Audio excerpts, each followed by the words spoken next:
Dear friends, आज हम लोग एडमिशन ऑफ अ पार्टनर में एक टॉपिक करेंगे गुडविल एडजस्टमेंट्स।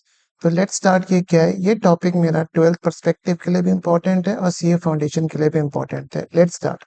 हम सबसे पहले ये समझते हैं गुडविल चीज क्या होती है। आप सबने पढ़ा होगा गुडविल तो सर मेरी एक ब्रांड वैल्यू है, एक सब्जेक्टिव चीज है, तो अकाउंटेंसी में इसका कैसे यूज करेंगे। हमारा एक चैप्टर है 12th में, वैल्यूएशन ऑफ गुडविल, जहाँ पे हमने वैल्यूएशन ऑफ गुडविल को जो डिफाइन करा है, जो वर्कआउट करा है, वो करा है on the basis of the expected future profits. हम सिंपल सी बात करते हैं, अगर एक बिजनेसमैन की गुडविल है तो what it means, it will be able to compare the excess profit as compare to its competitors. तो हमने उसी लॉजिक पे गुडविल डिफाइन करा हुआ है। हम उस टॉपिक पे भी नहीं जा रहे हैं क्योंकि वो वैल्यूएशन ऑफ गुडविल है, अलग चीज आ रही है। अब हमारा पॉइंट यहाँ पे ये आ रहा है कि why there is a need for the goodwill adjustment upon admission of a new partner. अब हम एक चीज समझने की कोशिश करते हैं, जो मैंने यहाँ पे कॉन्सेप्ट समझाया है। Future profit is required to be share by old partners only, और हम गुडविल को क्या डिफाइन कर रहे हैं? Future excess profit. अब ये जो फ्यूचर एक्सेस प्रॉफिट है, ये किस वजह से आ रहा है? ये सिर्फ और सिर्फ ओल्ड पार्टनर्स की एफर्ट्स की वजह से आ रहा है। हेंस जितना भी एफर्ट्स की वजह से फ्यूचर में एक्सेस प्रॉफिट आएगा, it all belongs to the old partners. बट क्या हो रहा है, आज की डेट में हम पार्टनर का एडमिशन कर रहे हैं, और एडमिशन जो आज कर रहे हैं और फ्यूचर जो एक्सेस प्रॉफिट आएगा फ्यूचर में आएगा। At that point of time it's difficult to identify कि कितना प्रॉफिट गुडविल की वजह से आया और कितना नॉर्मली आया। Hence, upon the admission of a new partner, there arise need for goodwill adjustment, and goodwill is a future excess profit, and in future new partner will also have a share in profit. Hence, future में हम लोगों को difficult हो जाएगा कि कितना profit goodwill की वजह से आया और कितना other than goodwill की वजह से आया है। And to avoid that future ambiguity और झगड़ा, हम लोग एडमिशन के वक्त एक गुडविल की एडजस्टमेंट करते हैं, और आज हम वही सीखने जाएंगे कि वो गुडविल की एडजस्टमेंट हम कैसे करते हैं। मैंने आपको यहाँ पे एक एग्जांपल से समझाया है, फिर मैं डिफरेंट केस सिनेरियो बिल्ड करूंगा जहाँ पे आपको समझ में आएगा कि एग्जाम पर्सपेक्टिव से क्वेश्चन में क्या क्या एग्जामिनर आपसे पूछ सकता है। Let's start. A and B are partners having PSR of 3:2. C is a new partner and the ratio becomes equal. On the date of change of PSR, on the date of change of PSR कह सकते हैं, और on the date of admission of a new partner, क्योंकि जब admission होगा तो भी PSR change हो रही है। The value of goodwill is 90,000. अब यहाँ पे हम कॉन्सेप्ट समझते हैं कि ए और बी जो है, they are sharing in a profit in a ratio of 3:2, और फर्म की गुडविल की वैल्यू कितनी है? 90,000। ये 90,000 की जो फर्म की गुडविल की वैल्यू है, ये हमने अराइव करी है at the time of admission of a C. अगर सी इस बिजनेस को ज्वाइन नहीं करता, तो ये 90,000 का जो गुडविल है, जो मैं बोल रहा हूँ फ्यूचर एक्सेस प्रॉफिट है, ये सिर्फ ए और बी ही शेयर करते। किस रेशो में? 3:2। तो यहाँ पे अगर हम 90,000 को 3:2 में डालते, तो ए को मिलता कितना? 54,000। ये हमने कैसे निकाला? 90,000 अपॉन 5 इंटू 3, और बी को कितना मिलता? 36 अकॉर्डिंगली। तो अगर सी का एडमिशन नहीं होता तो ए और बी को इतना शेयर ऑफ प्रॉफिट मिलता फ्यूचर में on account of that goodwill. क्या हो गया कि सी भी आज की डेट में पार्टनर बन गया, and the ratio have become equal. Now, in a future, this 90,000 excess profit will be shared by all partners. Ratio equal and equally. Hence, future में जो 90,000 का प्रॉफिट आएगा वो इक्वली बढ़ेगा, 30-30-30।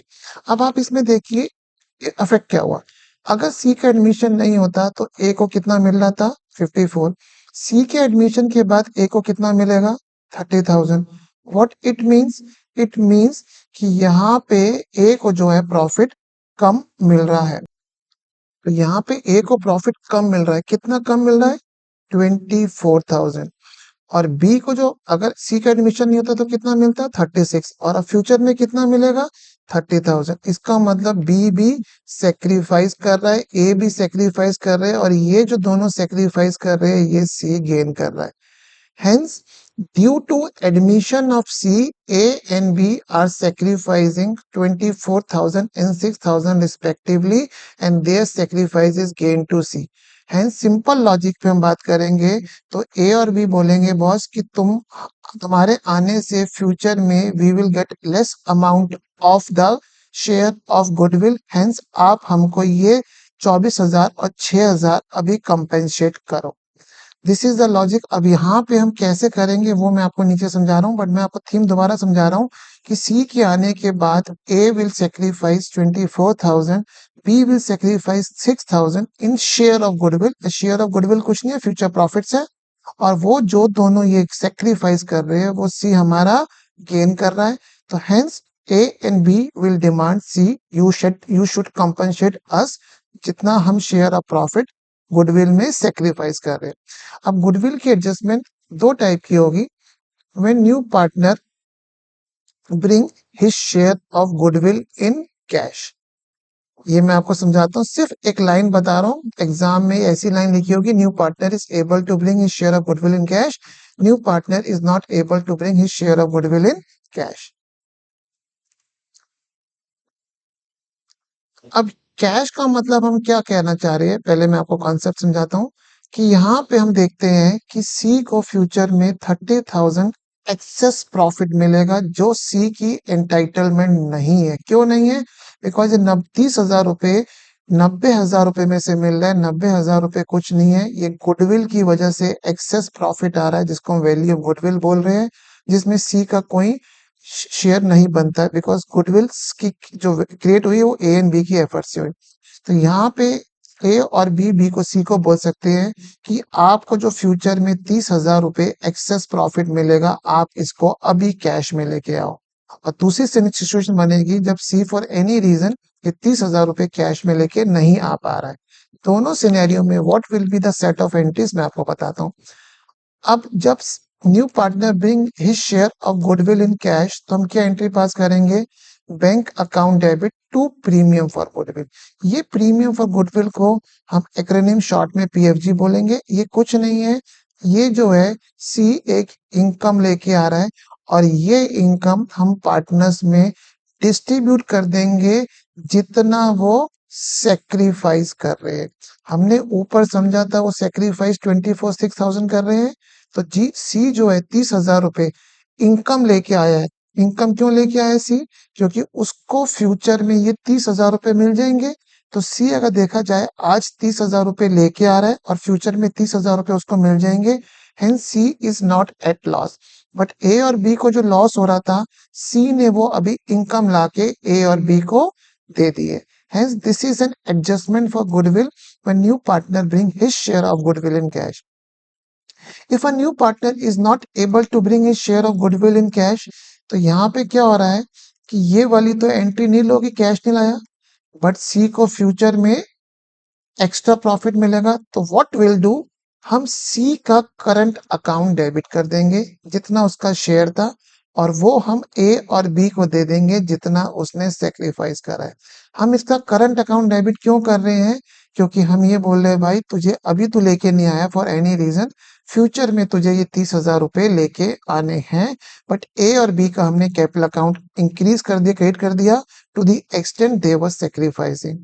हेंस आई होप आपको ये कॉन्सेप्ट समझ में आया होगा कि गुडविल की एडजस्टमेंट की नीड क्यों अराइज हो रही है और हम किस बेसिस पे पुराने पार्टनर्स को कंपेंसेट कर रहे हैं। तो this is a one way to calculate how much compensation to be given to the old partners. There is an another way to do this. और एग्जाम में यही वाला तरीका जो है हम जनरली फॉलो करते हैं, दिखाता हूं मैं आपको। अब हमने लास्ट वीडियो में एक चीज समझी थी, how to calculate the sacrificing gaining ratio. मैं उस पर ज्यादा एम्फेसाइज नहीं कर रहा हूँ, वो आप लास्ट वीडियो में देख लीजिएगा। यहाँ पे इसकी रेशियो थी 3:2 और इनकी थी 1:1। ये 5 आ रहा था, ये 3 आ रहा था। तो हमने लास्ट वीडियो में ये समझा था कि ये जो दो चीज आ रही है इनका एलसीएम 15 हो रहा है। हेंस हमने क्या करा, हमने एलसीएम कॉमन करने के लिए इस पूरी इक्वेशन को 3 से और इस पूरी इक्वेशन को 5 से मल्टीप्लाई कर दिया। Hence the number comes 9 and 6 और यहाँ पे 5 5 5 आ गया। तो हमने यहाँ पे एलसीएम कॉमन कर लिया। अब ए का ओल्ड शेयर कितना था? 9/15। न्यू कितना है? 5/15। हेंस डिनोमिनेटर कॉमन है, इसका मतलब A is sacrificing. How much A is sacrificing? 4/15. How much B is sacrificing? 1/15. कैसे? पहले आप किसका था 6/15, अब हो गया 5/15. डिनोमिनेटर कॉमन है, तो हेंस हमने न्यूमरेटर को डिफरेंस करके समझा कि B को पहले 6 मिल रहे थे, अब 5 मिल रहे, तो 1/15 ही सेक्रीफाइसिंग. सी को माइनस में आ रहा है, सी का पुराना 0 था, अब इसका 5 हो गया. इसका मतलब सी 5/15 क्या कर रहा है? गेन कर रहा है. अब हम इस एंट्रीज को समझने के लिए इस रेशो से कैसे करेंगे? ए कितना सेक्रीफाइस कर रहा है? 4/15. हेंस फ्यूचर में ए को 4/15 लेस मिलेगा, तो वो बोलेगा बॉस मुझे 90,000 रुपए जो फ्यूचर में मुझे शेयर ऑफ गुडविल में शेयर मिलता वो फ्यूचर में कम मिलेगा, तो मुझे 90,000 का 4/15 दे दीजिए आप. That comes to 24,000. है जितना ए सेक्रीफाइस कर रहा है, हमने उतना उसका शेयर निकाला कि गुडविल में वो कितना उसे फ्यूचर में कम मिलेगा. Hence 90,000 into 4/15 comes to 24,000. B sacrifice कितना कर रहा है? 1/15. तो बी बोलेगा भाई मुझे फ्यूचर में 1/15 कम मिलेगा, you compensate right now. Accordingly will pass same entry.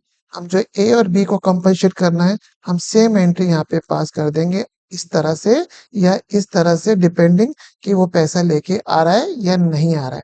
मैंने आपको यहाँ सिर्फ ये बताया है कि हम इस तरीके से भी निकाल सकते हैं ए और बी कितना सेक्रीफाइस कर रहे हैं, और हम इस तरीके से भी निकाल सकते हैं कितना कर रहे हैं. ये मैं 2 तरीके क्यों बता रहा हूँ? डिपेंडिंग अपॉन द एग्जाम कि किस तरीके से क्वेश्चन उन्होंने ड्राफ्ट करा है. बट पॉइंट क्या आ रहा है कि गुडविल की एडजस्टमेंट में जो भी पार्टनर सेक्रीफाइस कर रहे हैं उन्हें क्रेडिट करेंगे, और एक लाइन बोल रहा हूँ जिसे नीचे एग्जांपल में टेकअप करूंगा मैं, और जो पार्टनर गेन कर रहा है उसे डेबिट करेंगे. यहाँ पे जो सी गेन कर रहा था उससे हमने पैसा कॉल कर लिया, बुलवा लिया, वो इनकम लेके आया, वो ए और बी को बांट दी. यहाँ सी पैसा लेके नहीं आया, हमने उसका करंट अकाउंट डेबिट कर दिया, हम उससे फ्यूचर में रिकवरी करेंगे. एक और वे है इसको करने का जो समझा रहा हूँ. मैं सारी तरीके क्यों समझा रहा हूँ आपको? Depending upon the question. अब यहाँ पे आप देखेंगे ए कितना सेक्रीफाइस कर रहा है? ए सेक्रीफाइस कर रहा है 4/15. बी कितना सेक्रीफाइस कर रहा है दोस्त? 1/15. हेंस इनकी सेक्रीफाइसिंग रेशियो कितनी हो गई? 4:1. सी अपना कितना शेयर लेके आया गुडविल का? सी लेके आया है कितना दोस्त? 30,000. मीन्स सी जो गेन कर रहा है उसके लिए वो 30,000 रुपए लेके आया है. अब इसने जो गेन करा है, हमने पिछले वीडियो में समझा था, total gain equals to total sacrifice. Hence 30,000 रुपए सी गेन कर रहा है, इसका मतलब ए और बी 30,000 रुपए सेक्रीफाइस कर रहे हैं. किस रेशो में? 4:1 में. तो हम 30,000 रुपए को 4:1 में डिवाइड कर देंगे, तो आप देखेंगे कितना आया? 6,000 रुपए, और ये कितना है? 24,000 रुपए. हेंस अगेन ए का शेयर कितना आया? 24. और सिमिलरली हम बी का निकालेंगे तो वो कितना आएगा? 30,000 रुपए इंटू 1/5. हेंस पॉइंट समझने की बात क्या हो रहा है यहाँ पे कि हम क्वेश्चन को अटेम्प्ट जो करेंगे वो मुझे डिपेंडिंग अपॉन डाटा है, इसलिए मैंने सारे तरीके बताए. तो अगर हमें सेक्रीफाइसिंग रेशियो गिवन होगी तो my life is very simple.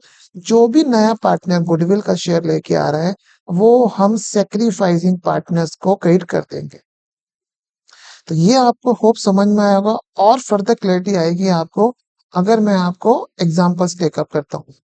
A and B are partners having PSR of 3:2. They admit C as a new partner for 1/5 share.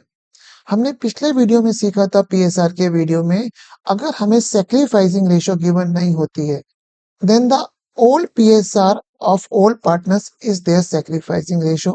मैंने यहाँ पे भी लिखा है, in the absence of SR ratio in the question, existing PSR of A and B will be sacrificing ratio. तो entry for goodwill क्या होगी? अब यहाँ पे सी अपना गुडविल का पैसा लेके आया है, bank to PFG premium for goodwill, और ये प्रीमियम फॉर गुडविल हमने पुराने पार्टनर्स में 3:2 में डिवाइड कर दिया, विच इज नथिंग बेची का सेक्रीफाइसिंग रेशियो. तो यहाँ पे हम लोगों ने डिस्ट्रीब्यूट कर दिया, सिंपल सा क्वेश्चन था. तो अगर ऐसे आपको क्वेश्चन है और हमें पीएसआर की नॉलेज है तो हमें सिंपल है कि ओल्ड रेशियो ही हमारी सेक्रीफाइसिंग रेशियो है, तो जितना नया पार्टनर शेयर ऑफ गुडविल लेके आया है वो ओल्ड पार्टनर्स में डिस्ट्रीब्यूट कर देंगे in their existing ratio which is as good as the sacrificing ratio. अब नेक्स्ट क्वेश्चन टेकअप करते हैं। A and B are partners having PSR of 3:2. They admit C as a new partner for 1/5 share, which it takes 215 from A and 115 from B. The value of firm goodwill is 60,000. C is able to bring 60% of his share of goodwill. अब आप यहाँ पे देखेंगे firm की goodwill कितनी है 60,000। सी कितना gain कर रहा है, सी गेन कर रहा है, क्वेश्चन कह रहा है 1/5, हेंस सी को 1/5 फ्यूचर में एक्स्ट्रा प्रॉफिट मिलेगा कितना 12,000। बट क्वेश्चन कह रहा है वो कितना गुडविल का पैसा लेके आया है 60%। इसका मतलब उसको 12,000 लेके आने थे, उसका 60% लेके आया विच कम्स टू 7,200। इसका मतलब 4,800 ही is not able to break. ये हमें समझ में आ गया। अब क्वेश्चन कह रहा है कि 1/5 शेयर सी 1/5 शेयर के लिए आया है और उसने ए से कितना लिया है, ए से लिया है 2/15 और बी से कितना लिया है 1/15। इसको टोटल करेंगे 3/15। तो इसका मतलब यहाँ पे ए और बी ने सेक्रीफाइस किस रेशो में करा है 2:1। तो यहाँ पे हम लोगों को सिंपल सेक, अगर मैं आपको एक चीज बताता हूँ, अगर जब भी गुडविल का क्वेश्चन हो और नए पार्टनर का शेयर गिवन हो, it's much simpler to adopt the way of sacrificing ratio. देखिए अब यहाँ पे देखते हैं, यहाँ पे हमने ये देखा था कि कितना लेके आया है 72 बैंक टू पीएफजी। अब हमने पीएफजी को डेबिट कर दिया, सी पैसा लेके नहीं आया कितना टू द एक्सटेंट ऑफ 48, उसके करंट अकाउंट को डेबिट कर दिया।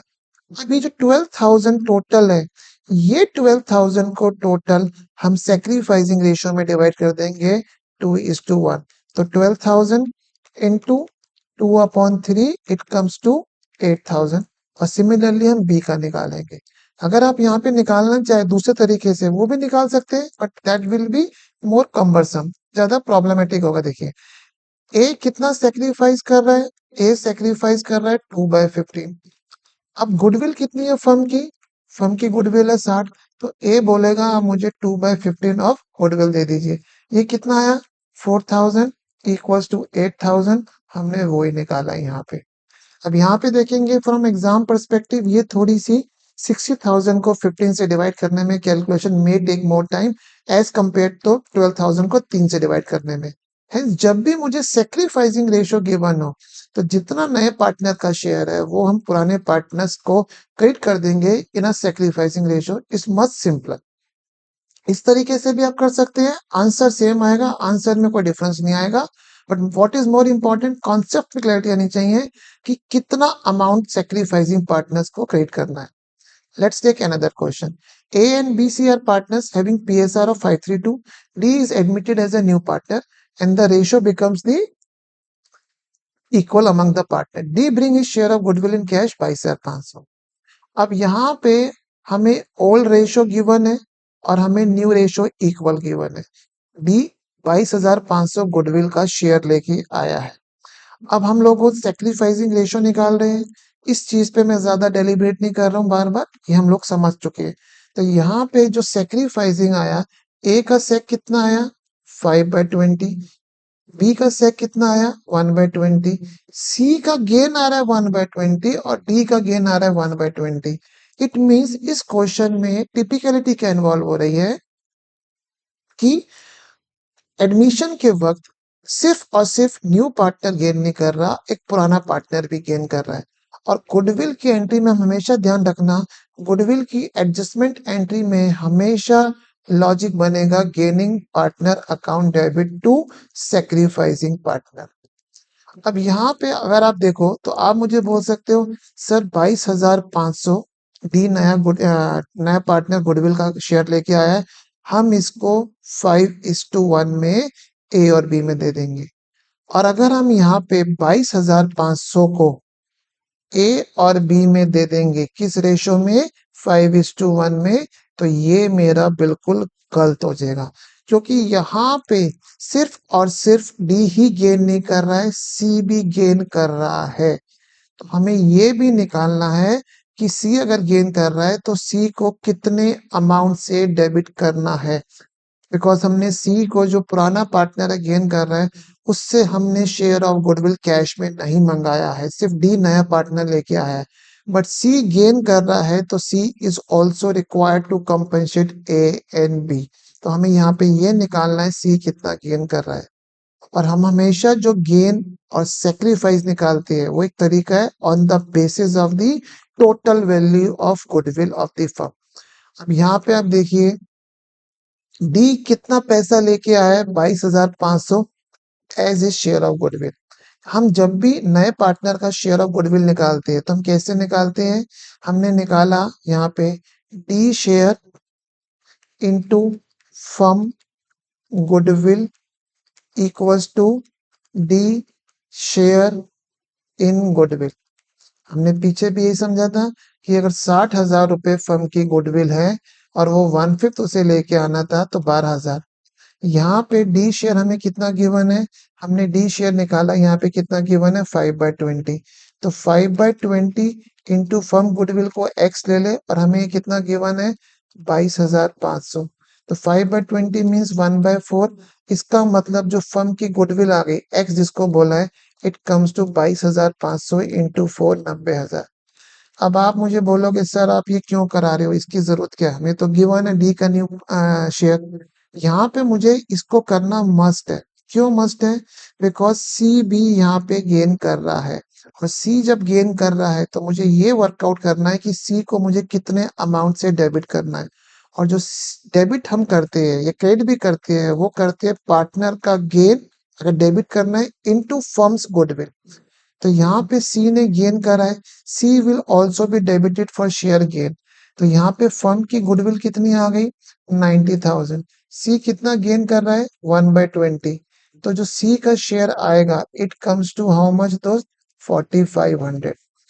तो अब आप देखिए एंट्री कैसे बन रही है। डी जो है वो नया पार्टनर है, अपना गुडविल का शेयर लेके आया है, तो हमने एंट्री पास कर दी बैंक टू पीएफजी। अब हमने जो सीखा था, गुडविल की एडजस्टमेंट एंट्री में हमेशा पास करेंगे gain partner to sac partner, ये हमने सीख लिया। तो यहाँ पे पीएफजी को डेबिट कर रहा है, ये हमने सीखा।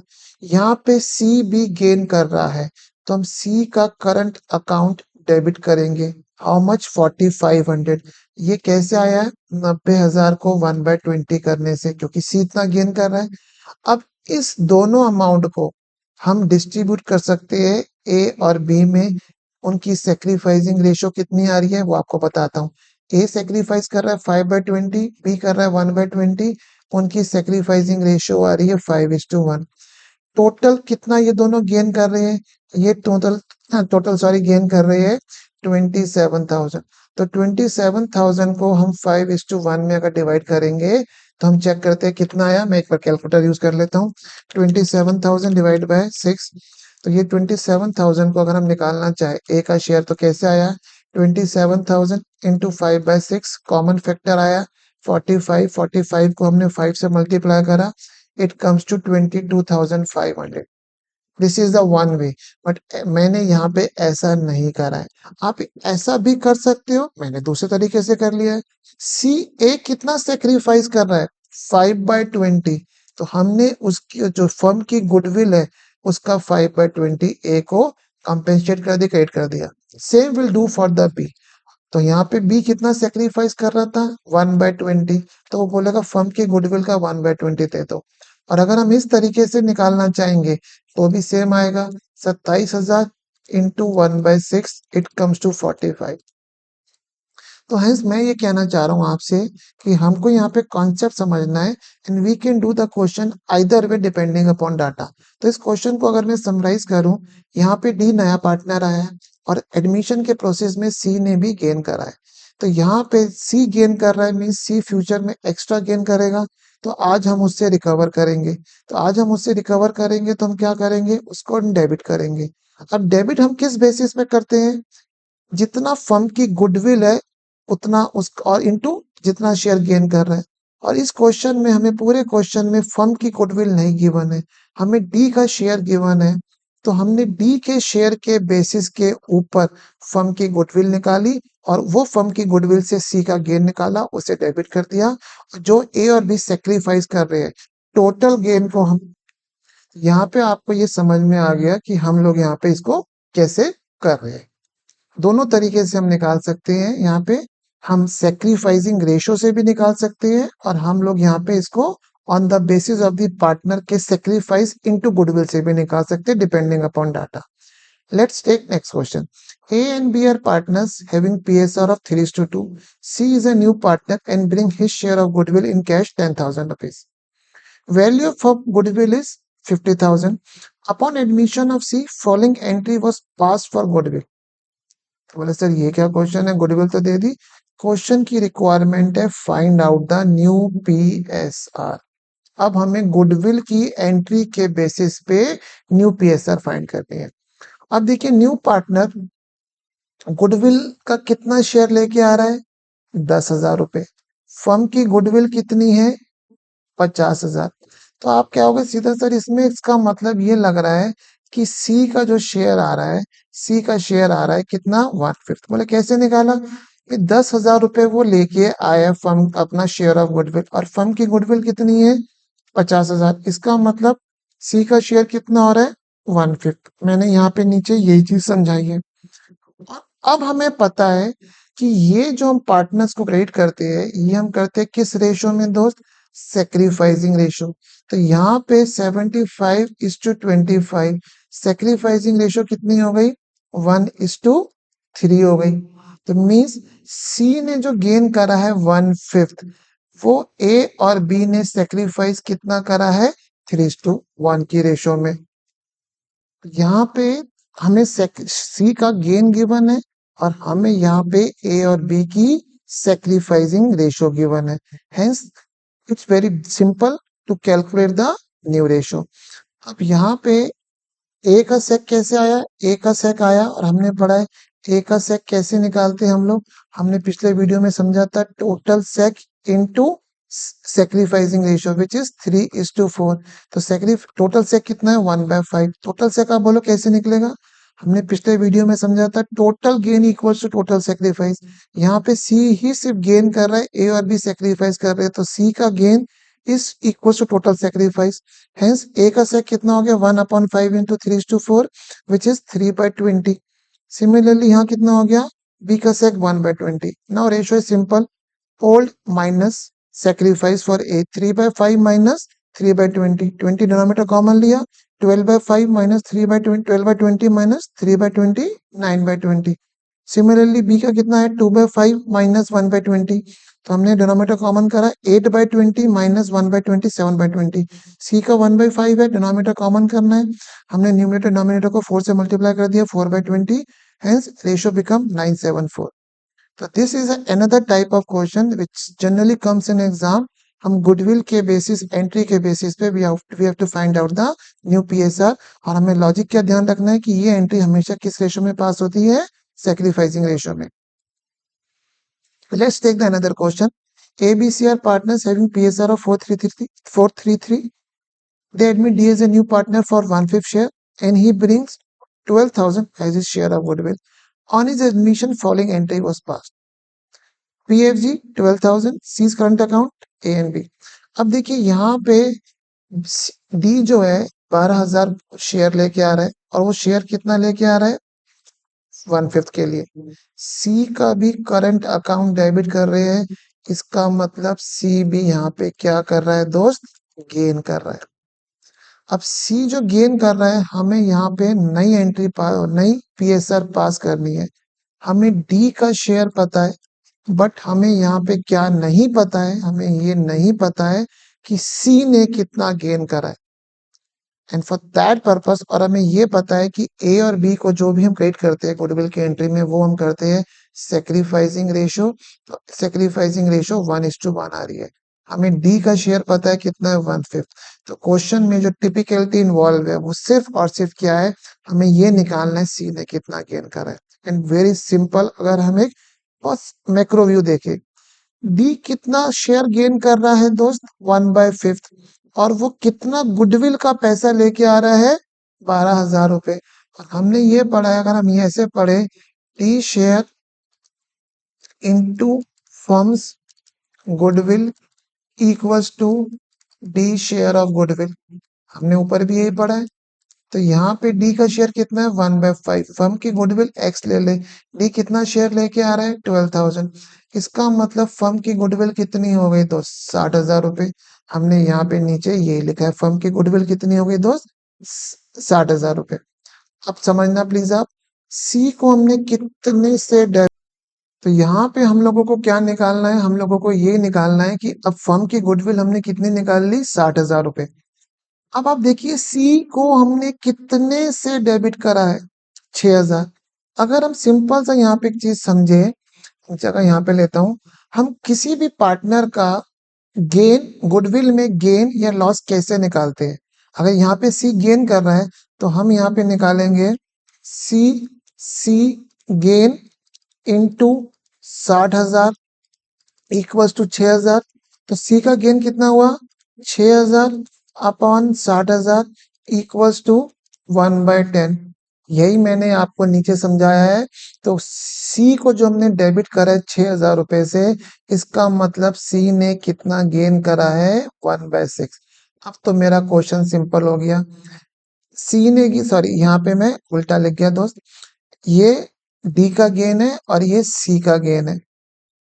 अब आप देखेंगे सी, यहाँ पे सी ने कितना गेन करा है मेरे भाई, सी ने गेन करा है यहाँ पे 1/10। डी ने कितना गेन करा है 1/5, तो उसको हम लिख लेते हैं 2/10। हेंस टोटल गेन कितना हो गया दोस्त 3/10, and which is equal to total sacrifice. और ये सेक्रीफाइस ए और बी ने किस रेशो में करा है 1:1 में। हेंस ए का सेक्रीफाइस आ गया 3/10 into half 3/20, same is the sac of B. अब रेशो सिंपल है, ए ने सेक्रीफाइस करा है ओल्ड माइनस सेक्रीफाइस। ए का जो ओल्ड शेयर था वो 4/10 था, तो hence 4/10 minus 3/20 it comes to 5/20। हमने डिनोमिनेटर कॉमन करना है, एलसीएम लेना है, 2 से मल्टीप्लाई करा 8/20 माइनस 3/20 5/20। सेम बी का निकाला, बी ने सेक करा है 3/10 minus 3/20 it comes to 3/20। C B के केस में, सी के केस में सी ने गेन करा है तो old share plus gain which is 3/10 plus 1/10। Hence comes the, मैंने सीधा 8/20 लिख दिया, 4/10 आ रहा था, 20 का डिनोमिनेटर कर रहा है 8/20। डी का गेन कितना है 1/5, तो डी ने कितना गेन करा है 4/20। हेंस माई रेशियो बिकम 5:3:8:4। तो आपको ये समझ में आया होगा कि मैंने एक तो गुडविल के क्वेश्चंस लिए और किस तरह गुडविल के एडजस्टमेंट पे एंट्री से न्यू रेशियो निकालनी है। एक पॉइंट लास्ट पॉइंट समझाता हूँ। If goodwill is appearing in the balance sheet at the time of admission, then same is return of among the old partners in old ratio. मैं आपको समझाता हूँ। फॉर एग्जाम्पल बैलेंस शीट है, ए और B की balance sheet है, इनकी ratio 3:2 है। C is the new partner for 1/5 share, और वो अपना गुडविल का जो शेयर लेके आया है वो लेके आया है 20,000 रुपए, और फर्म की बैलेंस शीट में गुडविल आ रही है 30,000 रुपए। हमें कुछ नहीं करना है, हमें रिटर्न ऑफ करना है। रिटर्न ऑफ का मतलब ओल्ड पार्टनर्स को हम डेबिट करेंगे और गुडविल को क्रेडिट कर देंगे। किस रेशो में, ओल्ड रेशो में। 3:2 सीरीज 5 से डिवाइड करा 18 अप एंड 12। तो इसके पीछे मैं ज्यादा लॉजिक पे नहीं जा रहा हूँ। बस कभी भी आपको एडमिशन में अगर बैलेंस शीट में गुडविल गिवन होगी, आपको कुछ नहीं करना है, आपको इस गुडविल को रिटर्न ऑफ करना है। रिटर्न ऑफ का मीन्स आपको पुराने पार्टनर्स को ओल्ड रेशो में डेबिट करके गुडविल क्रेडिट करना है। बस बाकी पूरा जो भी नए पार्टनर का गुडविल का शेयर है उसके अकॉर्डिंग आपको एंट्री करनी है, जो हमने अभी सीखा है। तो होप आपको ये गुडविल का कॉन्सेप्ट समझ में आया होगा कि किस तरह से हमें एडमिशन के वक्त गुडविल की एंट्री पास करनी है। होप आपको चीज क्लियर हुई होगी। Thank you.